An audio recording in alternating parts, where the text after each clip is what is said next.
Hello friends, मैं अशोक स्वागत करता हूं प्रगति क्लासेस पर, जहां हम लोग भारतीय राज्य व्यवस्था इंडियन पॉलिटी का सेशन जो है कवर कर रहे हैं। इसके अंतर्गत हम लोग जो है कई सारे टॉपिक कवर कर चुके हैं। आज हम लोग जो है भारतीय संसद का, इंडियन पार्लियामेंट का जो है पार्ट 2 कवर करेंगे। कितना? पार्ट 2। कल हम लोग जो है 30 क्वेश्चन लगभग लगभग कवर किए थे इसमें। और देखिएगा, इंडियन पार्लियामेंट जो होता है बहुत महत्वपूर्ण टॉपिक है। इससे बहुत क्वेश्चन आते हैं आपके एग्जाम में। तो इसीलिए इस सेशन को जो हम दो पार्ट में जो है विभाजित करके देख रहे हैं। उसमें जो है पार्लियामेंट में जो है हम लोग संसद संसद के अंतर्गत लोकसभा राज्यसभा जो है देख रहे हैं, इसीलिए थोड़ा लंबा टॉपिक है। तो आज हम इसको खत्म करेंगे। 30 क्वेश्चन लगभग आज भी है और इसको हम लोग डिस्कशन करेंगे इसमें पूरा। और देखिएगा, बहुत महत्वपूर्ण होने वाला है। काफी जो है महत्वपूर्ण क्वेश्चन इसमें जो है आपके रखे गए हैं, जो प्रीवियस ईयर में पूछे गए हैं, या दोस्तों प्रीवियस ईयर में पूछे गए हैं या पूछे जा सकते हैं, ऐसे क्वेश्चन आपका जो है मिलेंगे। तो शुरुआत करते हैं पहले क्वेश्चन के साथ। कह रहा है, किस सदन में अध्यक्ष उस सदन का जो है सदस्य नहीं होता है? ये आपको बताना है। In which house the speaker is not a member of that house. यानी दो ही हाउस होते हैं आपके हाउस में, दो सदन। एक होता है लोकसभा, एक होता है राज्यसभा। तो इसमें से कह रहा है, या तो विधानसभा या विधान परिषद स्टेट में होते हैं। तो इसमें कह रहा है दोस्तों, जो अध्यक्ष होता है उसका जो है उस सदन का सदस्य नहीं होता है। तो किसमें? लोकसभा, राज्यसभा या लेजिस्लेटिव असेंबली या लेजिस्लेटिव काउंसिल। तो किसमें दोस्तों नहीं होता है? तो आप इसको सही उत्तर लगाएंगे कौन? बी, राज्यसभा। यानी जो राज्यसभा का जो स्पीकर होता है, इसको चेयरमैन कहते हैं राज्यसभा में। वो क्या होता है? ये आपका जो है वाइस प्रेसिडेंट होता है। कौन? जो इसका चेयरमैन होता है राज्यसभा का। और ये राज्यसभा का मेंबर नहीं होता है। हम आपको इसको बता चुके हैं। ये जो है चुना जाता है लोकसभा और राज्यसभा दोनों के द्वारा। दोनों के जो सभी सदस्य होते हैं उसके द्वारा इसका चुनाव होता है, ना कि किसी का मेंबर होता है, और अप्रत्यक्ष रूप से चुनाव होता है। अगला कह रहा है, राज्यसभा का सभापति यानी चेयरमैन ऑफ द राज्यसभा। देखिएगा, जो स्पीकर होता है उसको लोकसभा में स्पीकर कहा जाता है, जो अध्यक्ष होता है चेयर का, सदन का। और जो राज्यसभा में होता है उसको चेयरमैन कहा जाता है, और स्पीकर आपके लोकसभा में होते हैं। कह रहा चेयरमैन ऑफ द राज्यसभा, इसके बारे में आपको बताना क्या सही है मित्र, बताएंगे आप लोग। इसको जो है कह रहा राज्यसभा सदस्यों द्वारा चुना जाता है। तो जो इसका सभापति होता है, ये जो है राज्यसभा का सभापति, ये क्या राज्यसभा के सदस्यों द्वारा चुना जाता है, या लोकसभा एवं राज्यसभा के सदस्यों द्वारा चुना जाता है? संयुक्त रूप से जो है इसको चुना जाता है, ज्वाइंटली इलेक्ट किया जाता है, या राष्ट्रपति द्वारा नियुक्त किया जाता है, या इनमें से कोई नहीं? तो जो सभापति होता है यानी चेयरमैन होता है राज्यसभा का, ये कैसे इलेक्ट होता है? तो सही उत्तर आपका रहेगा, लोकसभा एवं जो है राज्यसभा के सदस्यों द्वारा जो है संयुक्त रूप से इसको जो है चुना जाता है। यानी jointly elected by the members of the Lok Sabha and the Rajya Sabha. तो याद रखना है इसको। हम आपको जब वाइस प्रेसिडेंट हम लोग टॉपिक कवर कर रहे थे मित्र, तो आपको ध्यान होगा हम लोग इसको पढ़ चुके हैं। क्यों? क्योंकि जो है वाइस प्रेसिडेंट में ये सेम टॉपिक था। तो जो है वहां हम लोग इसको पढ़े थे कि जो वाइस प्रेसिडेंट होता है उसका इलेक्शन जो होता है वो कैसे होता है मित्र। तो ये जो है, जो हमारा सदन होता है, सदन में मतलब जो है आपका राज्यसभा और लोकसभा, उसके सभी सदस्य, ना निर्वाचित नहीं क्या, केवल उसके मनोनीत सदस्य भी जो उसमें पार्टिसिपेट करते हैं। जबकि प्रेसिडेंट वाला जब टॉपिक हम लोग मित्र पढ़े थे, तो क्या उसमें देखे थे? प्रेसिडेंट वाले टॉपिक में हम देखे थे कि उसमें निर्वाचित सदस्य भाग लिए थे, लेकिन इसमें जो है सभी सदस्य पार्टिसिपेट किए थे इलेक्शन के। इसमें अप्रत्यक्ष रूप से इलेक्शन होता है, ये आपको पता है। अगला है, निम्नलिखित में से किसके संबंध में जो है राज्यसभा किस लोकसभा के अपेक्षाकृत जो है अधिक अधिकार प्राप्त है? In which of the following matters does the Rajya Sabha have more powers than the Lok Sabha? देखेंगे आप, जैसे पढ़े होंगे कि कहीं कहीं जो है आपके लोकसभा को ज्यादा पावर दिया गया है, कहीं कहीं आपको जो है राज्यसभा के ज्यादा पावर दिया गया है। तो इसमें से पूछ रहा है मित्र कि जो है किस अपेक्षाकृत जो है लोकसभा से राज्यसभा को किसमें जो है ज्यादा पावर दिया गया है? तो बताएंगे आप लोग, सब लोग बताएंगे। धन विधेयक के मामले में जो है राज्यसभा को ज्यादा पावर है, या वित्त विधेयक के बारे में, या नई अखिल भारतीय सेवाओं का गठन करने में, यानी creation of a knew all India services, या संविधान का संशोधन करने के लिए अमेंडमेंट ऑफ द कॉन्स्टिट्यूशन। तो प्यारे दोस्तों, आप सब बताएंगे कि जो है किसमें जो है राज्यसभा को ज्यादा पावर दिया गया है अपेक्षाकृत लोकसभा से। तो सही उत्तर आपका कौन सा रहेगा? सी आपका सही उत्तर रहेगा। नई अखिल भारतीय सेवाओं का गठन करना हो, यानी creation of the knew all India services, अगर ये करना है तो आपको राज्यसभा में पहले प्रस्ताव लाना होगा। ओनली राज्यसभा में, यहाँ आपको नोट करना है, पॉइंट टू बी नोटेड है, ओनली राज्यसभा में जो है ये आपका जो है प्रस्ताव आएगा। उसके बाद उसमें जो है 2/3 बहुमत से पास होगा, फिर आपके लोकसभा में जाएगा। तो यहाँ आपको ध्यान रखना है। ये देखिएगा, जो ये ऑल इंडिया सर्विसेज होता है, जैसे आईएएस हो गया, आईपीएस हो गया, आईएफएस हो गया, ये सब ऑल इंडिया सर्विसेज है। इसको जो है कौन क्रिएट किया है? राज्यसभा द्वारा जो है पहले क्रिएट किया गया है।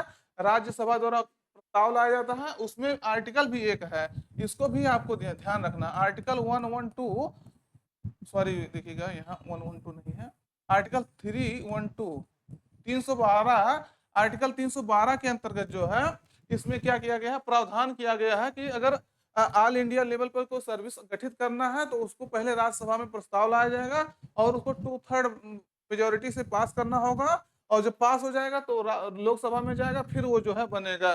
तो इसको आपको ध्यान रखना, यानी आपको किसको पावर दे दिया गया है ज्यादा, तो यहाँ आपको राज्यसभा को जो है ज्यादा पावर दिया गया आर्टिकल 312 के द्वारा, तो याद रखना है। अगला क्वेश्चन है, राज्यसभा धन विधेयक पर अपनी सहमति कितने दिनों तक रोक सकती है? यानी जो है राज्यसभा जो होता है वो आप जानते होंगे, जो मनी बिल होता है उस पे उसको बहुत कम पावर मिलता है। जिसे अभी आपको बताया ना, जो ऑल इंडिया सर्विसेज गठित करने के लिए राज्यसभा को ज्यादा पावर मिलता है, उसी प्रकार से हमारे लोकसभा को जो है मनी बिल से संबंधित जो है ज्यादा पावर मिलता है। किससे ज्यादा पावर मिलता है? मनी बिल से। तो इसमें कह रहा है जो राज्यसभा है वो कितने दिनों तक ये बिल को रोक सकता है? तो 14 डेज, 15 डेज, 30 डेज, 18 डेज, कब तक ये रोक सकता है, कितने दिनों तक रोक सकता है? तो सही उत्तर आपका रहेगा 14 डेज, यानी जो है कह सकते हैं 2 वीक्स रोक सकता है ये लोकसभा के द्वारा पास किया गया धन विधेयक को। अब इसका मतलब क्या हो गया? अगर मान लीजिए धन विधेयक, पहले नंबर ये जानिए कि धन विधेयक आपके आर्टिकल 110 में जो है इसका वर्णन किया गया है। किसमें किया गया है? आर्टिकल 110 में जो है इसका वर्णन किया गया है। और 110 में यह वर्णन किया गया है कि धन विधेयक राष्ट्रपति के पूर्व सहमति से पेश किया जाएगा, प्रेसिडेंट के जो है पूर्व सहमति से पेश किया जाएगा, और वह जब पेश किया जाएगा तो ओनली ओनली आपके जो है कहाँ पेश किया जाएगा? लोकसभा में जो है पेश किया जाएगा। अगर वो लोकसभा पास कर देता है उस बिल को, तो उसमें जो है आपके जो राज्यसभा होता है उसको बहुत कम पावर मिलता है। उनको सिर्फ ये उनको सलाह देने का पावर है कि मतलब अगर वो लोकसभा पास किया है तो वो ये रिक्वेस्ट कर सकते हैं कि आप इसमें संशोधन कर दीजिए। अगर वो नहीं मानता है लोकसभा तो वो बिल पास हो जाएगा। तो ये यहाँ ध्यान रखना। और उनको 14 दिन का जो है अगर ये बिल लोकसभा से पास होकर के राज्यसभा में गया तो उनको सिर्फ 14 डेज का जो है आपको पावर मिलता है कि उस पर जो है वो अपने पास रख सकते हैं। अगर वो 14 डेज के अंदर अगर उसको नहीं लोकसभा को वापस किए तो वो बिल पुनः पास माना जाएगा, अपने आप वो पास मान लिया जाएगा। तो ये बात आपको बहुत यहाँ जो ध्यान रखना है कि उनको 14 डेज का जो है, उनको मतलब जो है राज्यसभा को ओनली 14 डेज का जो है टाइम मिलता है इसके संबंधित जो है इस बिल पर। किस बिल पर? मनी बिल पर, जो जहां जिसका वर्णन कहाँ किया गया है? आर्टिकल 110 में, 110 में किया गया है इसका वर्णन। अगला है, निम्न में से किस परिस्थिति में जो है राज्यसभा को भंग किया जा सकता है? Under which of the following circumstances the Rajya Sabha can be dissolve? Dissolve का मतलब क्या होता है? उसको जो है भंग कर दिया जाता है। भंग मतलब जैसे जो चल रहा है, मान लीजिए कोई सत्र चल रहा है, कोई जो है मान लीजिए क्लास आपका चल रहा है, एक क्लास, उस क्लास को पूरा सस्पेंड कर दिया जाता है, उसको हटा दिया जाता है, उसको भंग कर दिया जाता है। तो इसको जो है कह रहा है कब ये ऐसी परिस्थिति आती है जब राज्यसभा को जो है भंग किया जा सकता है, ये आपको बताना है। तो ये इसमें से विकल्प है आपके, जब देश में जो है वित्तीय आपातकाल यानी फाइनेंशियल इमरजेंसी जो है लगा होता है, घोषित होता है, तब ये ऐसा कर सकते हैं। या जब संवैधानिक तंत्र विफल हो जाए, यानी जो कॉन्स्टिट्यूशनल मशीनरी है वो फेल हो जाए, तब जो है आप इसके इसके फेल होने पर जो आपातकाल की घोषणा हो, इमरजेंसी लगाई जाए, तब ये कर सकते हैं। या दोनों परिस्थितियों में जो कर सकते हैं, या इनमें से कोई नहीं, नन ऑफ दीजिए।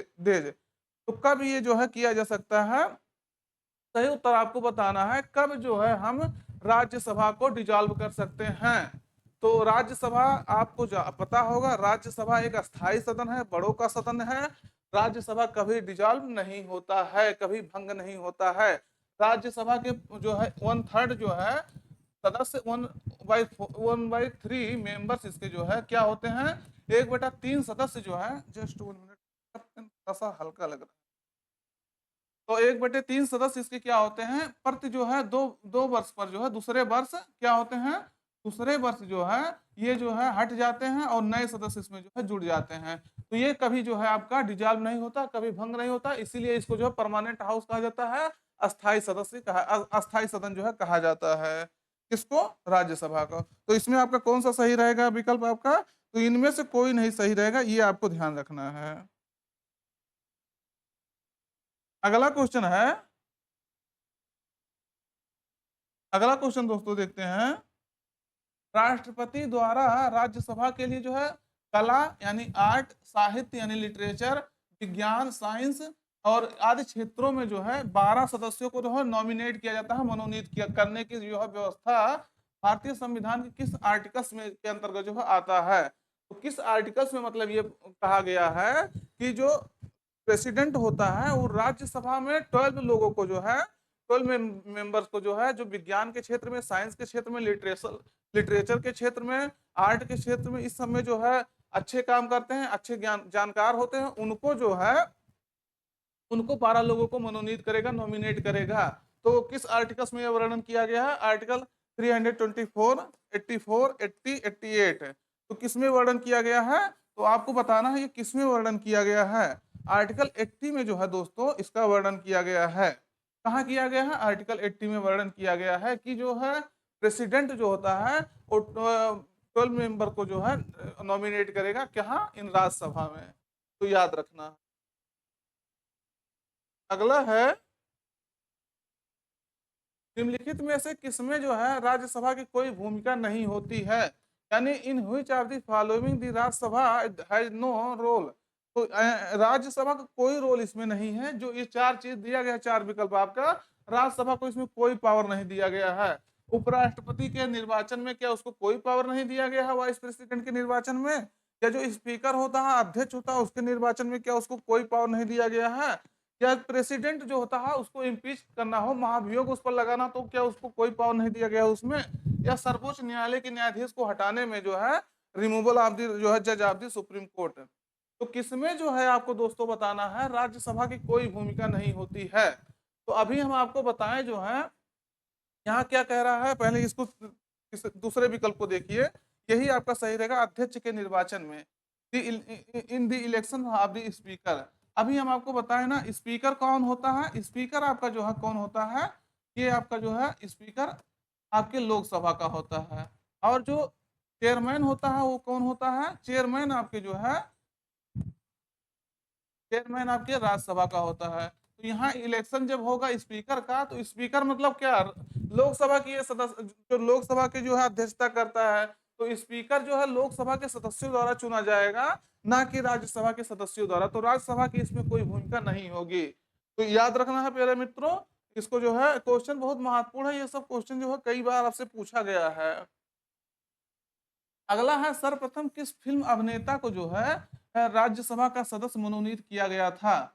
यानी जो है जो who was the first film actor है to be nominated as a member of the Rajya Sabha. तो अभी आपको हम बताएं ना, आर्ट के क्षेत्र में, साइंस के क्षेत्र में, लिटरेचर के क्षेत्र में, सोशल वर्क के क्षेत्र में जो है 12 लोगों को जो है 12 मेंबर्स को जो है प्रेसिडेंट क्या करता है, नॉमिनेट करता है आर्टिकल 80 के तहत। तो इसमें पूछ रहा है, तो ये आपका है पहली बार किस एक्टर को जो है नॉमिनेट किया गया राज्यसभा में? तो सही उत्तर आपको बताना है। दिलीप कुमार, सुनील दत्त, गुरुदत्त, पृथ्वीराज कपूर। तो पृथ्वीराज कपूर को जो है लगभग 1952-53 के आसपास इनको जो है पहले ऐसे एक्टर थे जिनको जो है नॉमिनेट किया गया था, कहाँ? राज्यसभा में। तो याद रखना है दोस्तों, महत्वपूर्ण है आपके लिए। अगला क्वेश्चन हम लोग देखते हैं,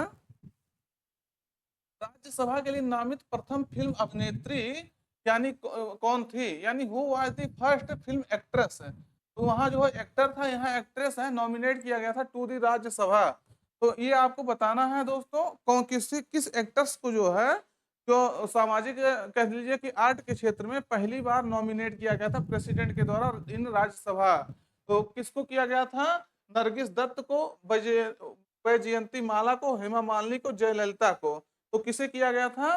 सही उत्तर आपका रहेगा जस्ट वन। किसको किया गया था? नरगिस दत्त को जो है किया गया था। किसको किया गया था? नरगिस दत्त को किया गया था। तो ये आपको याद रखना है, आपके लिए महत्वपूर्ण है। और इनको जो है लगभग 1980-81 में जो है किया गया था। और जो है रुक्मणी रुक्मणी देवी अरुणडेल जो है थे, कौन? रुक्मणी देवी अरुणडेल, ये पहली लेडी थी जिनको जो है राज्यसभा में नॉमिनेट किया गया था। इसको भी ध्यान रखना। ये अभिनेत्री का पूछे तो अलग सवाल है। ये आरडी जो है अरुणडेल को जो है कब किया गया था? पहली महिला थी 1952-53 के आसपास जो है इनको नॉमिनेट किया गया था राज्यसभा में। लेकिन जो है एक्ट्रेस अगर पूछा जाए पहले तो नरगिस दत्त थी। ये क्वेश्चन आपका पूछा जा चुका है, इसको ध्यान रखना है। अगला क्वेश्चन है, राज्यसभा की पहली बैठक किस वर्ष हुई थी? तो यानी आपको बताना है इसका जो सेशन हुआ था, first meeting of the Rajya Sabha कब हुआ था, कब इसको हेल्ड किया गया था, इन व्हिच ईयर्स। तो ये आपको बताना है। विकल्प में है आपके 1947, 1954, 1950, 1952। तो कब जो है in which year was the first meeting of the Rajya Sabha held. तो आपको बताना है राज्यसभा की पहली मीटिंग कब हुई थी। देखिएगा यहाँ दो चीजें हैं। एक है क्या आपके राज्यसभा का जो है एक क्या है फॉर्मेशन। फॉर्मेशन मतलब गठन कह सकते हैं इसको। का फॉर्मेशन कब हुआ था? ये अप्रैल जो है अप्रैल 1952 में हुआ था। लेकिन इसका जो है क्या कहा हेल्ड इसको कब किया गया था? इसको पहला इसका मीटिंग कब हुआ था, मीटिंग कब हेल्ड किया गया था? तो ये आपके जो है मई लगभग 13 मई 1952 को इसको जो है 1952 को जो है इसका पहला मीटिंग जो है बुलाया गया था। तो ये आपको दोनों याद रखना है। यानी 1952 में जो है आप कह सकते हैं इसका फॉर्मेशन भी हुआ था और लगभग एक महीना बाद इसका जो है 13 मई 1952 को जो है इसका मीटिंग हुआ था पहली बार। तो याद रखना है।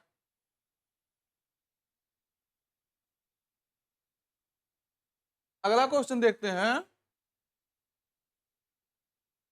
भारत में निम्नलिखित में से कौन सा विधेयक जो है राज्यसभा में पुनः स्थापित नहीं किया जा सकता है? तो which of the following bills in India cannot be reintroduced in the Rajya Sabha. तो यानी इस बिल को जो है राज्यसभा में जो है क्या कह रहा है री इंट्रोड्यूस नहीं किया जा सकता, पुनः स्थापित नहीं किया जा सकता है। किस बिल को? तो ये आपको बताना किस बिल को जो है राज्यसभा में नहीं पुनः री इंट्रोड्यूस नहीं किया जाता है, पुनः जो है नहीं लाया जाएगा। तो ये बताइए आप लोग जो है धन विधेयक यानी मनी बिल, साधारण बिल यानी ऑर्डिनरी बिल, संविधान संशोधन बिल यानी कॉन्स्टिट्यूशनल अमेंडमेंट बिल, और संविधान संशोधन और साधारण विधेयक दोनों। तो किस बिल को जो है राज्यसभा में पुनः स्थापित री इंट्रोड्यूस नहीं किया जा सकता है? तो दोस्तों किसको नहीं किया जा सकता है? अभी हम आपको बता दिए मनी बिल जो 110 आर्टिकल 110 के तहत जो है इसका वर्णन किया गया है, इसका जिक्र किया गया है, इसको जो है राज्यसभा में री इंट्रोड्यूस नहीं किया जा सकता है। क्यों? क्योंकि इसमें लोकसभा को जो है ज्यादा पावर दिया गया है। और क्यों दिया गया है? क्योंकि आप जानते होंगे लोकसभा में जो है वो जनता के द्वारा प्रत्यक्ष रूप से चुने गए जो है निर्वाचित सदस्य वो भाग लेते हैं तो ज्यादा रिस्पॉन्सिबल होते हैं। और राज्यसभा में जो है वो प्रत्यक्ष रूप से चुने गए सदस्य नहीं होते हैं, इसलिए उनको जो है मनी बिल से संबंधित ज्यादा पावर नहीं दिया गया है। अगला है जस्ट अगला क्वेश्चन है राज्यसभा का विशिष्ट क्षेत्राधिकार होता है यानी दी राज्यसभा है जो एक्सक्लूसिव जुरिडिक्शन ओवर, मतलब जो है कह सकते हैं यूनिक उसके पास पावर होता है, एक्सक्लूसिव पावर होता है, जुरिडिक्शन होता है किस मैटर में? तो विकल्प में है आपके नए राज्यों के निर्माण में, युद्ध की घोषणा करने में, वित्तीय आपात में यानी फाइनेंशियल इमरजेंसी होता है तब, राज्य सूची के किसी विषय पर जो है संसद को कानून बनाने के लिए प्राधिकृत करने में। तो ये इसमें किसमें दिया गया है? यानी to authorise parliament to make laws on the any matters in the state list. तो किसमें जो है ज्यादा पावर दिया गया है? किसको? राज्यसभा को ज्यादा पावर दिया गया, विशिष्ट क्षेत्राधिकार दिया गया है। तो ये सही उत्तर आपका रहेगा जो है राज्य सूची के किसी विषय पर जो है संसद को कानून बनाने के लिए प्राधिकृत करने में। To authorise a parliament to make laws on the any matters in the state list. यानी जो आप जानते होंगे हमारे जो है 7वीं अनुसूची में 3 लिस्ट है। कौन कौन से लिस्ट हैं? एक जो है सेंट्रल लिस्ट है, एक जो है कॉन्करेंट लिस्ट है, एक स्टेट लिस्ट है। तो स्टेट लिस्ट पे कौन जो है इस पे कानून बनाता है, तो राज्य बनाता है, स्टेट बनाता है। तो स्टेट को जब कोई जो स्टेट सॉरी, जब ये क्या कह रहा है, राज्य सूची के किसी विषय पर संसद को कानून बनाना होता है, उसको प्राधिकृत करना होता है, तो राज्यसभा को पावर जो है ज्यादा दिया गया है। किसके आर्टिकल्स के अंतर्गत इसको दिया गया है पावर ज्यादा?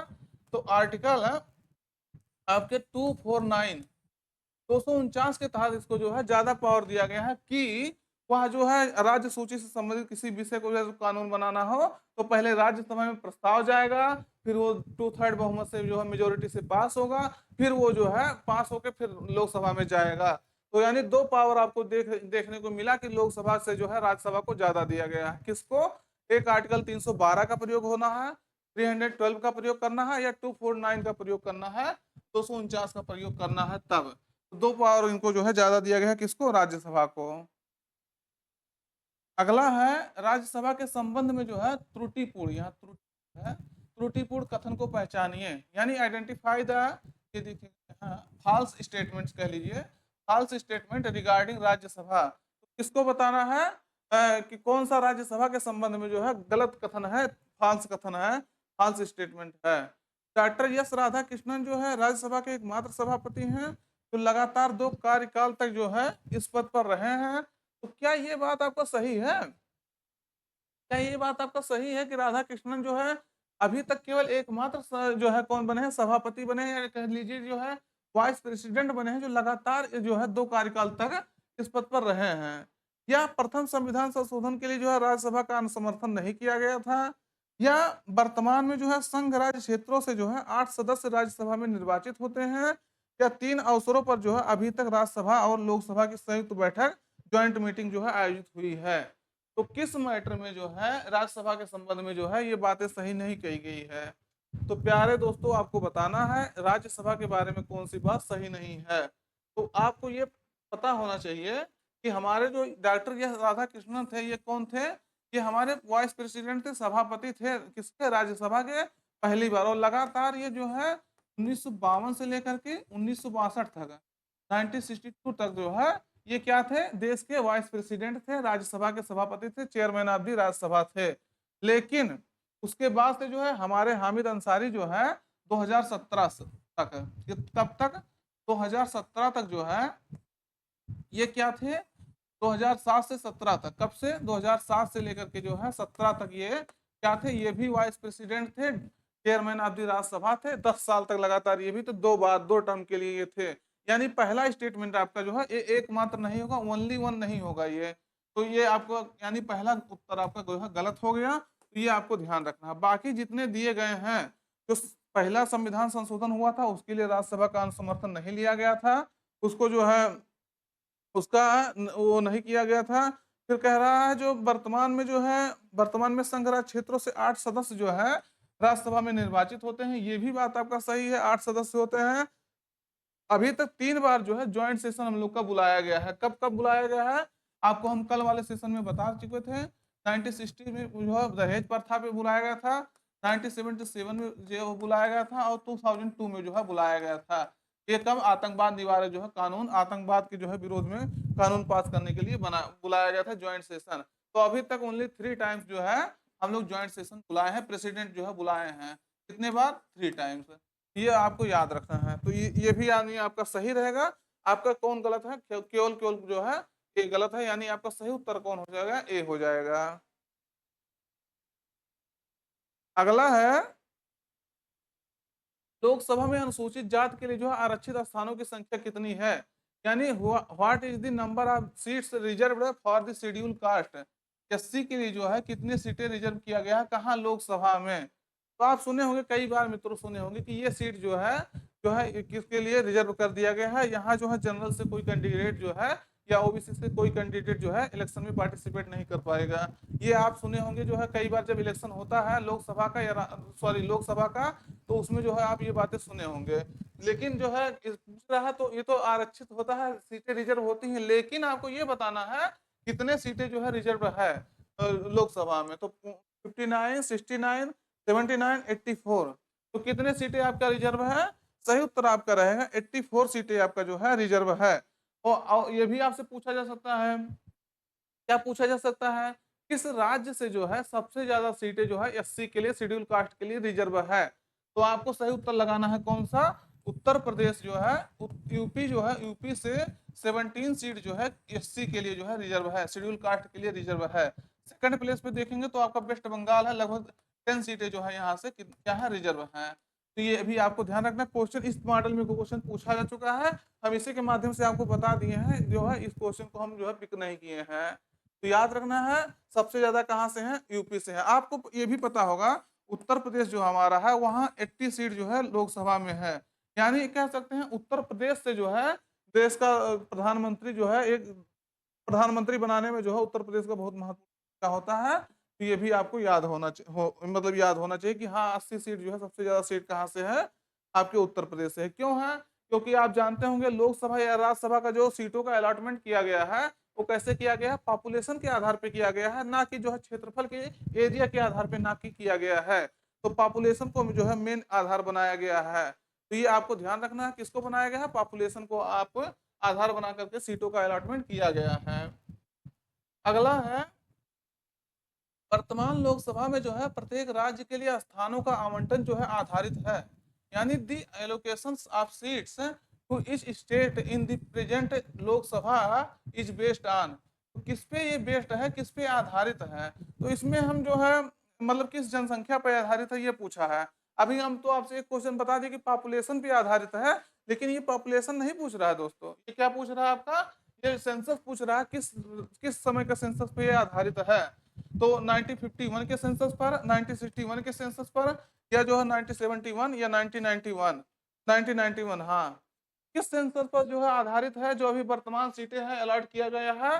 तो या आप लोग को बताना है किस जो है किस आधार पर इसको जो है अलॉट किया गया है सीटों को, तो किस बेस पर किया गया है। आपको सही उत्तर लगाना है 1971, यानी 1971 का जो जनगणना है, सेंसस है, उसके आधार पर जो है प्रत्येक राज्य के स्थानों का जो है आवंटन, सीटों का आवंटन किया गया है। किसके आधार पर, 1971 की जनगणना के आधार पर।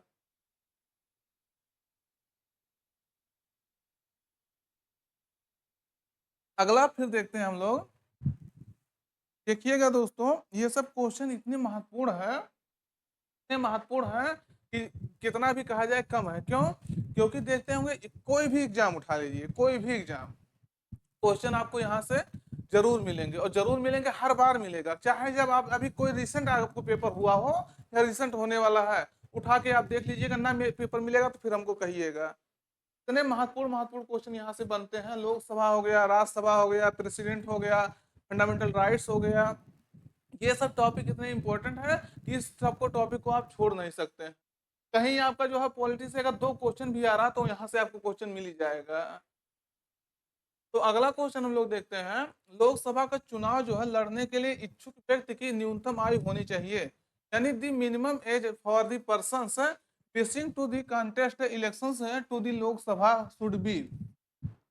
तो उसका एज, अगर मान लीजिए मैं सांसद बनना चाहता हूँ, कौन बनना चाहता है, मैं सांसद बनना चाहता हूँ, तो क्या जो है मेरा उम्र कितना होना चाहिए कि मैं सांसद बन सकूं, वो भी लोकसभा का सांसद बन सकूं, ना कि राज्यसभा का, ये पूछ रहा। तो यहाँ आपको पहले ध्यान दे देना है बात को, लोकसभा पूछ रहा है, क्योंकि सांसद राज्यसभा का भी सांसद होता है, और जो है लोकसभा और राज्यसभा दोनों का ही सांसद ही होता है, लेकिन एक जो है प्रत्यक्ष रूप से चुना जाता है, एक अप्रत्यक्ष रूप से चुना जाता है। लोकसभा वाला प्रत्यक्ष रूप से चुना जाता है, आप जानते होंगे, इलेक्शन देते भी होंगे आप, तो उसी के माध्यम से प्रेसिडेंट का जो है चुनाव होता है।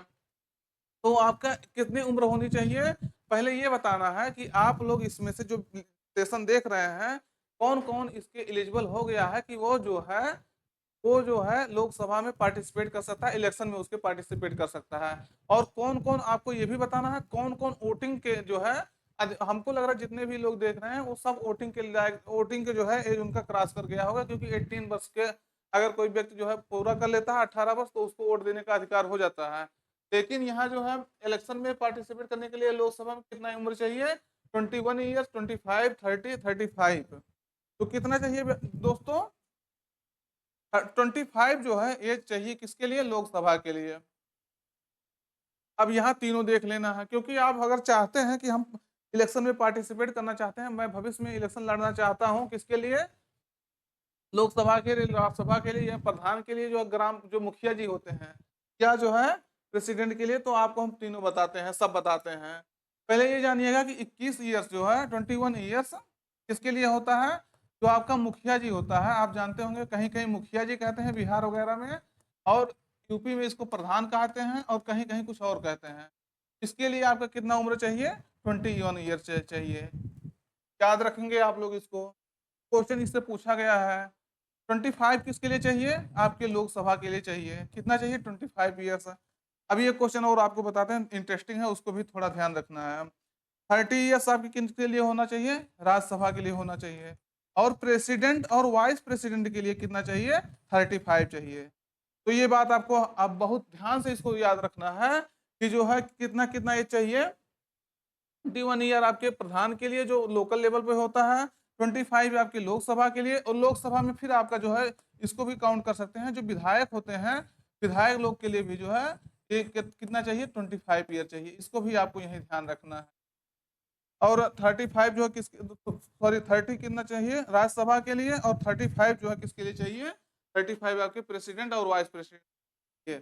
अब यहाँ आपसे एक क्वेश्चन अगर पूछ ले बाई चांस, क्या पूछ ले कि अगर कोई प्रेसिडेंट बनना चाहता है, अगर मान लीजिए मैं ही प्रेसिडेंट बनना चाहता हूँ, सॉरी, हाँ गलती हो गई एक बार, प्रेसिडेंट नहीं प्राइम मिनिस्टर होगा, तो अगर मैं प्राइम मिनिस्टर बनना चाहता हूँ तो मेरे लिए न्यूनतम आयु कितना होनी चाहिए? प्रेसिडेंट के लिए तो न्यूनतम आयु 35 है, निर्धारित है, हम आपको बता दिए। लेकिन अभी आपको अगर आपसे कोई पूछ लीजिए, मान लीजिए कहीं आप जा रहे हैं, घूम टहल रहे हैं, मस्ती कर रहे हैं, कोई पूछ ले, चलिए ठीक है बहुत पढ़ने वाले हैं, बताइए प्राइम मिनिस्टर बनने के लिए कितनी एज चाहिए? तो आप क्या बताएंगे? ये बताइए आप लोग जो है, पहले आप लोग सोचिए कि प्रेसिडेंट बनने के लिए कितना एज चाहिए। तो कितना एज चाहिए?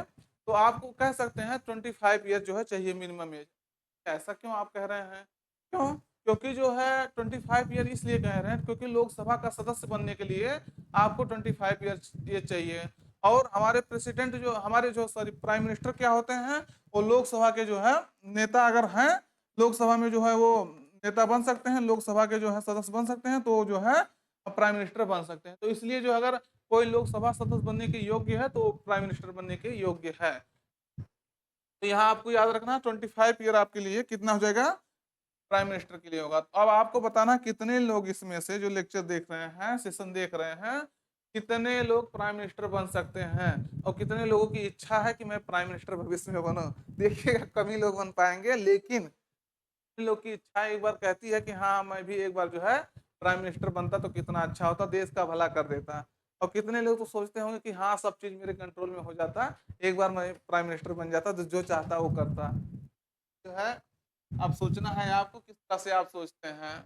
अगला है लोकसभा को जो है उसके कार्यकाल की समाप्ति के पूर्व भी जो है भंग किया जा सकता है, उसको डिजॉल्व किया जा सकता है। अब Lok Sabha can be dissolve even before the expiry of its term. उसके टर्म के एक्सपायर होने के पहले भी जो है इसको लोकसभा को, ये पूछ रहा है आपसे, लोकसभा को जो है कब भंग किया जा सकता है? तो कब किया जा सकता है? कल में राष्ट्रपति द्वारा उसकी इच्छा अनुसार। तो क्या उसके प्लीजर पर जो है प्रेसिडेंट के उसको भंग किया जा सकता है लोकसभा को, या लोकसभा अध्यक्ष द्वारा by the speaker of the Lok Sabha, या राष्ट्रपति द्वारा मंत्रिपरिषद की सलाह पर, यानी by president on the advice of the council of ministers, या राष्ट्रपति द्वारा लोकसभा अध्यक्ष की सलाह पर कब जो है हमारा लोकसभा डिजॉल्व किया जा सकता है? तो ये आपको बताना है, काफी इंपॉर्टेंट क्वेश्चन है। तो आप सही उत्तर क्या लगाएंगे? देखिएगा जो मंत्रिपरिषद होता है, मंत्रिपरिषद अगर सलाह दे दे कि आप लोकसभा को जो है क्या कर दीजिए, डिजॉल्व कर दीजिए, भंग कर दीजिए, किससे किससे रिक्वेस्ट कर दे? आपके प्रेसिडेंट से रिक्वेस्ट कर दे, तो जो है ये ऐसा कंडीशन हो जाता है कि उसको डिजॉल्व किया जा सकता है, यानी by the president on the advice on the council of minister, advice of the president council of minister, council of minister की सलाह पर जो है प्रेसिडेंट जो है लोकसभा को डिजॉल्व कर सकता है। अगला है 10वीं अनुसूची के तहत जो है लोकसभा के किसी सदस्य की अयोग्यता से संबंधित जो है मुद्दे पर निर्णय कौन देता है, यानी who decides the issue relating to the disqualifications of ये members of the Lok Sabha under the 10th schedule. तो आप दोस्तों बताना है, आप जानते होंगे पहले क्या होता था, जब ये पहले 1975 के बाद की आसपास की ये घटनाएं हैं, ये ऐसे घटनाएं घटने लगी कि बहुत सारे मेंबर जो होता है दल बदल करने लगे, मतलब एक दल से जो है दूसरे दल में जाने लगे, वो भी लाभ के लिए जाने लगे। तो उसमें क्या कंडीशन लगाया गया कि 52वें संविधान संशोधन लाया गया, कितना 52 कॉन्स्टिट्यूशन अमेंडमेंट एक्ट लाया गया। कब लाया गया? 1985 में लाया गया। तो इसमें क्या किया गया? 1985 में ये किया गया कि 10वां अनुसूची जोड़ा गया, 10th शेड्यूल जोड़ा गया। उसमें क्या गया कि दल बदल के आधार पर जो है, आप अगर दल बदल करते हैं तो आपको जो है डिस्क्वालीफाई कर दिया जाएगा। लेकिन अगर आप 2/3 मेजोरिटी से जो है, यानी अगर किसी किसी जो है पार्टी में 2/3 लोग है मेंबर है, किसी नए पार्टी में विलुप्त हो जाते हैं, तो आपको वहां डिस्क्वालीफाई नहीं किया जाएगा। तो ये तब आया था, कब आया था? 1985 में आया था। ये क्वेश्चन आपसे पूछा जाता है। तो उसमें से कह रहा है कि इस पे डिस्क्वालीफाई करने के लिए निर्णय कौन देता है कि आप डिस्क्वालीफाई हो गए हैं? आर्टिकल जो है, सॉरी, शेड्यूल जो है किसके तहत? 10th शेड्यूल के तहत। कौन इसको जो है अथराइड है कि उसको जो है निर्णय देता है? पीएम है, या चेयरमैन है, या प्रेसिडेंट है, या इलेक्शन कमीशन है? तो वैसे इसमें से आपसे किसको पूछ रहा है? लोकसभा। तो यहाँ लोकसभा के लिए जो है यहाँ अध्यक्ष है। अध्यक्ष यहाँ स्पीकर ज्यादा सही टर्म रहता है आपका। क्या रहता है सही? स्पीकर। क्योंकि चेयरमैन होता है वो आपके कहाँ होता है? राज्यसभा में होता है। तो यानी अध्यक्ष जो होता है, अध्यक्ष ये जो है अथॉराइज्ड होता है किसको डिस्क्वालीफाई करना है, किसको नहीं करना है। तो ये आपको याद रखना है। अगला है, लोकसभा या विधानसभा के निर्वाचन में जो है एक उम्मीदवार अपनी जमानत की राशि खो देगा अगर उसे कुल वैध मतों का कम डैश डैश डैश पूछ रहा है। यानी इसका मतलब आप क्वेश्चन समझ पाए? Get an elections to the house of the people और to a state assembly, a candidate shall forfeit his security deposit if he receives a majority of a total valid votes.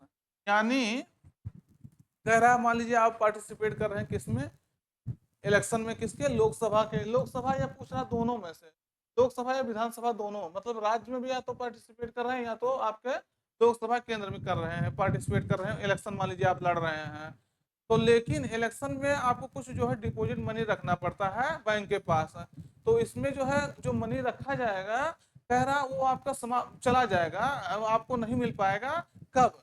अगर आप 1/5 vote से जो है कम पाते हैं, जो total मत है उससे 1/5 से कम पाते हैं, या 1/7 से कम पाते हैं प्राप्त हो, 1/6 से होता है, या इनमें से कोई नहीं। तो सही उत्तर आपका रहेगा get less than 1/6 of the जो है वोट्स। यानी जो वैध मत होते हैं, वैलिड वोट होते हैं, उससे जो है आप 1/6 से कम पाते हैं जितना वोट पड़ा है, तो आपका जो है क्या होगा?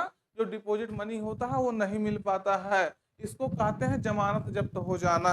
तो कहते नहीं है, जब आप कभी ध्यान से सुनिएगा, अब हम मेरे बात को जो है इसको ध्यान दीजिएगा। जब कहीं इलेक्शन हो जाता है, कहीं मान लीजिए इलेक्शन शुरू हो रहा है, तो कहीं जो है आपका विपक्षी पार्टी है, तो उसमें से आप सुने होंगे कि अब की बार जो है फला कैंडिडेट का मैं जमानत जब्त करा दूंगा। ये बात आप सुने होंगे।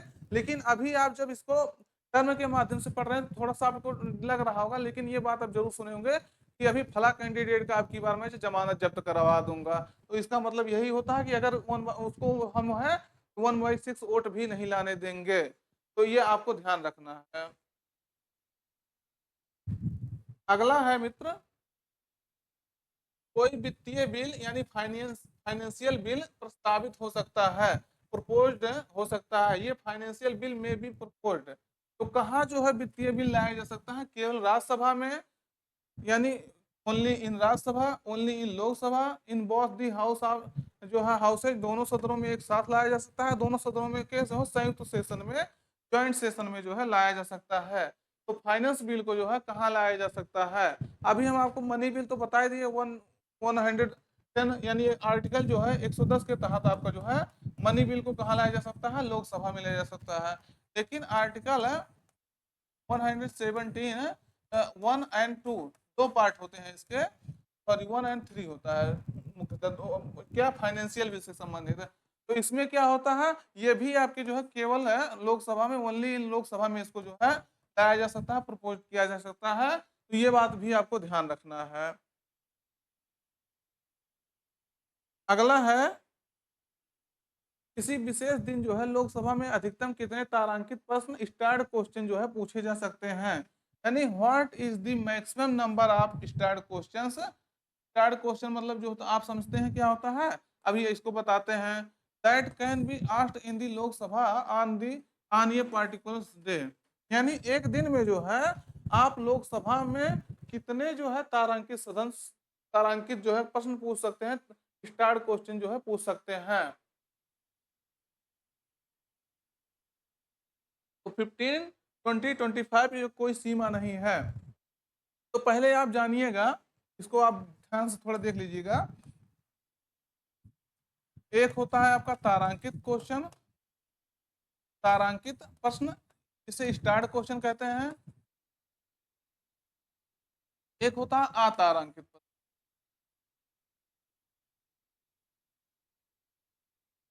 Unstarred question.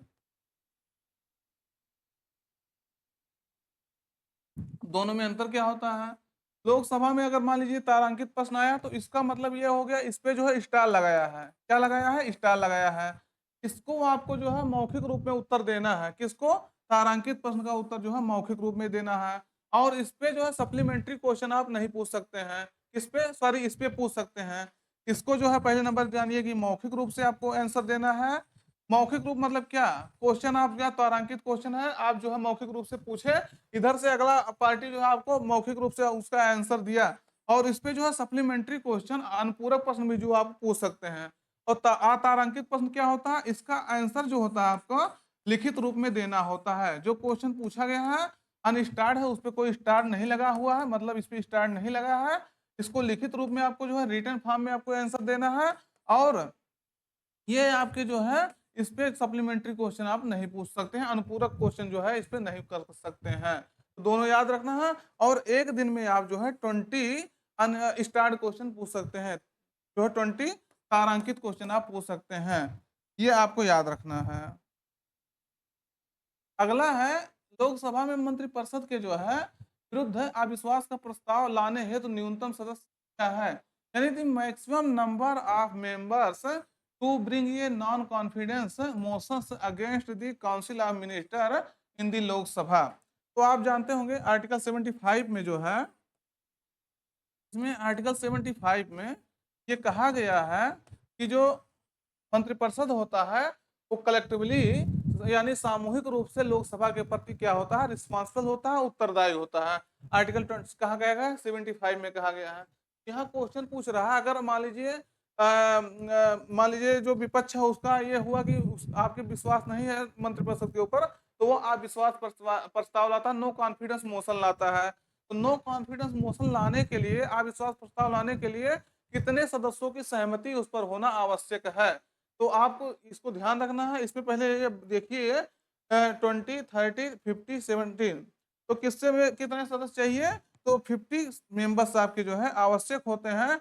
यानी 50 सदस्य आपके मिनिमम होने चाहिए अगर आप जो है नो कॉन्फिडेंस मोशन लाना चाहते हैं मंत्रिपरिषद के जो है काउंसिल ऑफ मिनिस्टर के खिलाफ जो है अगेंस्ट उनके जो है नो कॉन्फिडेंस मोशन लाना चाहते हैं, तो 50 मेंबर आपको जो है उसके एग्री करवाना होगा। ये आपको याद रखना है। अगला है पश्चिम बंगाल में कुल संसदीय सीटें यानी लोकसभा निर्वाचन क्षेत्र है। यानी पूछ रहा है लोकसभा के सीधे सी क्वेश्चन कि पश्चिम बंगाल में लोकसभा की कितने सीटें हैं? तो 42, 46, 48, 32, तो कितनी सीटें पश्चिम बंगाल में लोकसभा की हैं? तो सही उत्तर आपका रहेगा 42 सीटें जो है आपके है। कितना है? 42 सीटें हैं। कहाँ? कहाँ आपके वेस्ट बंगाल में।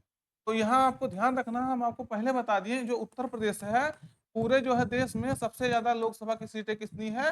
80 सीट इसकी जो है 80 सीटें हैं। सेकंड प्लेस पे आपका किसका है? महाराष्ट्र का है, 48 सीट इसकी है। उसके बाद आपका जो है वेस्ट बंगाल का है 39, आपका कहाँ है?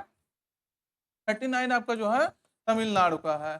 ऐसे ऐसे जो है राज्यों का पार्टिसिपेशन है और पॉपुलेशन के हिसाब से जो है पार्टिसिपेशन है कहाँ? लोकसभा में जो है राज्यों का पार्टिसिपेशन है।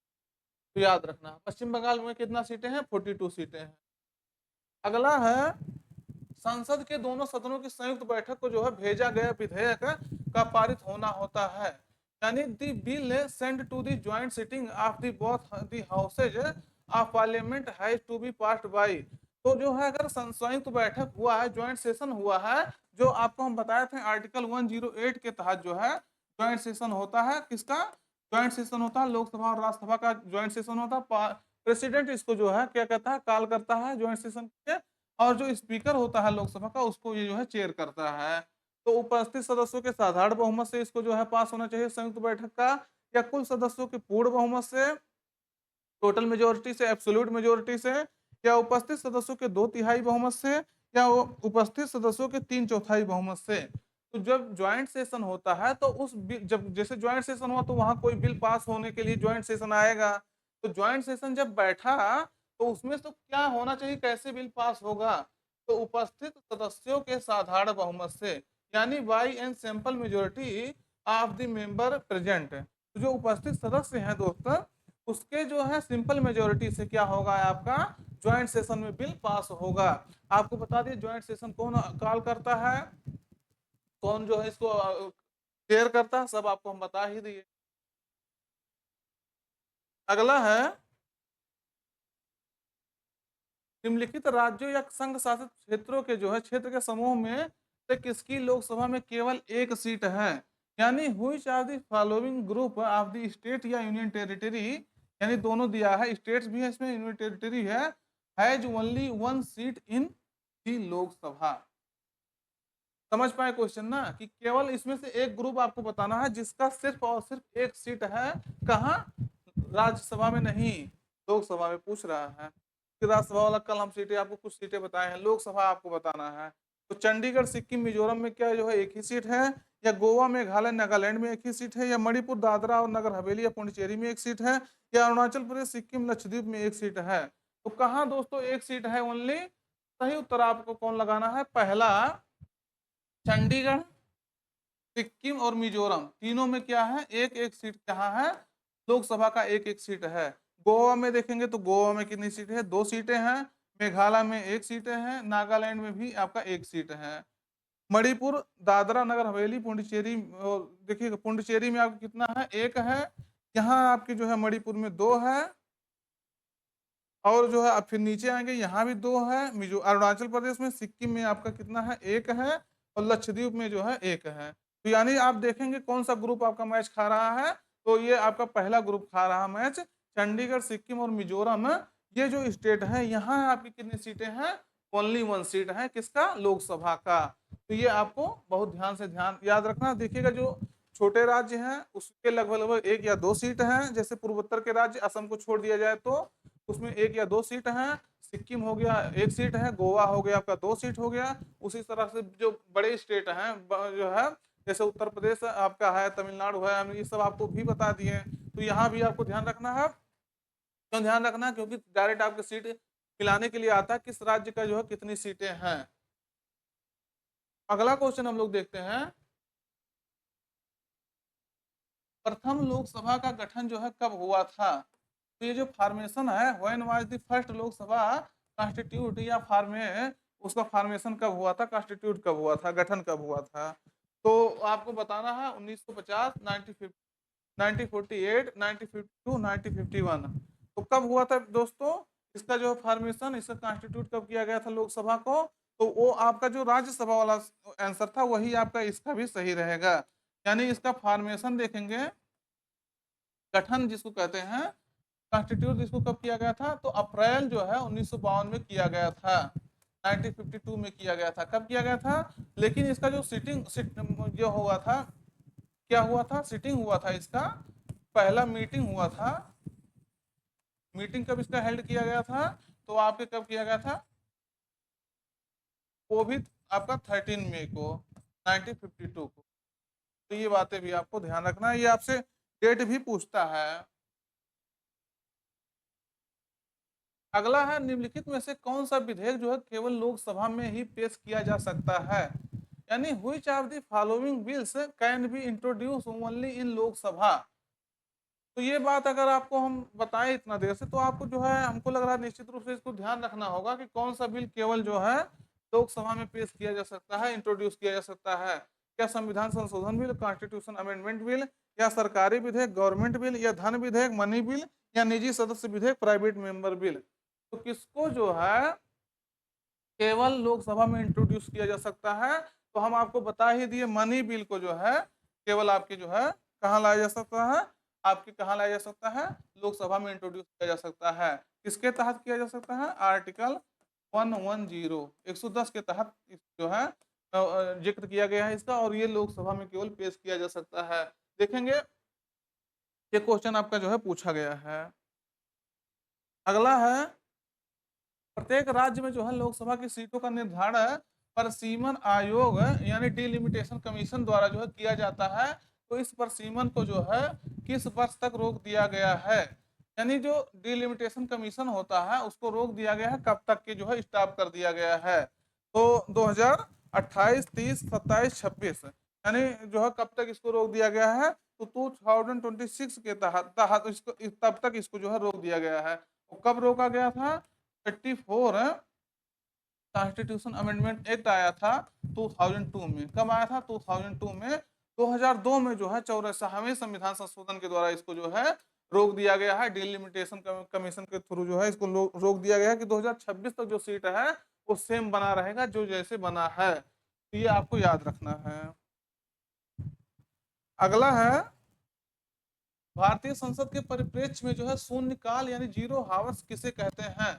जीरो हावर्स किसे कहते हैं कि संसदीय कार्यवाही के पूर्वाध का समय, या प्रश्नकाल के तुरंत बाद का समय, या प्रश्नकाल के पहले का समय, या संसदीय कार्यवाही के उत्तरार्ध का समय।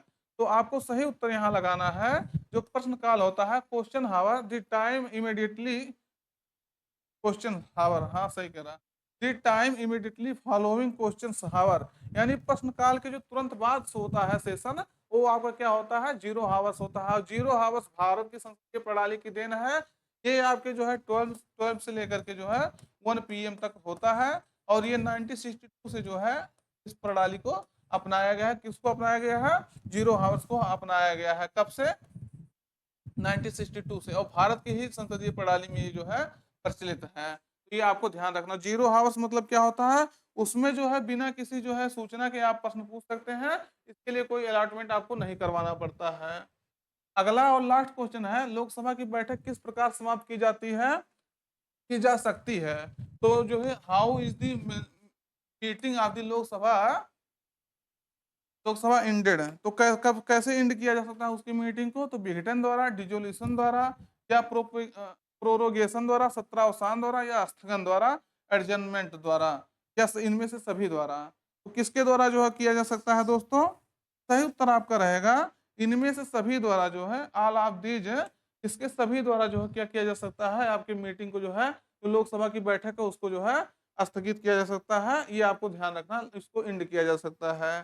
तो दोस्तों आज का हम लोग का सेशन, पार्लियामेंट वाला सेशन खत्म हुआ। कल हम लोग जो है प्राइम मिनिस्टर वाला सेशन जो है पूरा पढ़ेंगे। जितना प्राइम मिनिस्टर से संबंधित क्वेश्चन आया है अभी तक, तो उसके बारे में हम पूरा डिस्कशन करेंगे। तो सेशन जो है अपने मित्रों तक शेयर करिएगा, फिर कल सेशन में जुड़िएगा, देखिएगा। अगर ये क्वेश्चन आप सॉल्व कर लेते हैं तो आप आने वाले एग्जाम में देखेंगे जितना भी क्वेश्चन आप करेंगे सब आपसे सॉल्व होगा। आप एक नॉर्मल बुक इसके बाद पढ़ लेंगे तो भी आपका जो है पॉलिटी वाला सेशन कवर हो जाएगा। तो दोस्तों इसलिए सेशन लास्ट तक देखिएगा और अपने मित्रों को भी इसको दिखाइएगा। फिर मिलते हैं नए सेशन में, तब तक अपना पढ़ाई जारी रखिएगा। Thank you.